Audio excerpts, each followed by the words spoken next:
নেক কাজ একটু আমার সাথে ওলামা হজরতরা বলা দরকার নাই, অন্যরা বলেন বলেন যে কোনো বস্তুর তিনটি অংশ থাকা চাই: দেহ, আত্মা, ফলাফল।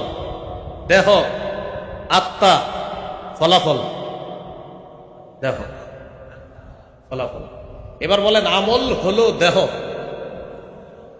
ফলাফল ওজনের পাল্লায় ভারী হওয়া।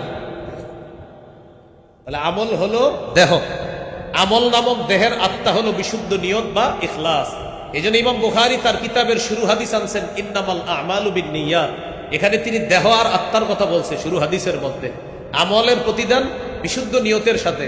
প্রথম হাদিসের মধ্যে আমল নামক দেহের কথা আনছেন ইমাম বুখারী, আবার আত্মার কথা আনছেন।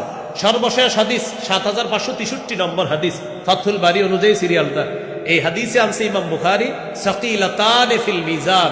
প্রথম হাদিসে শিখাইলেন যে মানুষ শোনো, প্রথম হাদিসে তোমাদেরকে আমি শিক্ষা দিলাম আমল নামক দেহ, আর এই আমল নামক দেহের আত্মা অর্জন করবা বিশুদ্ধ নিয়ত আর ইখলাসের মাধ্যমে।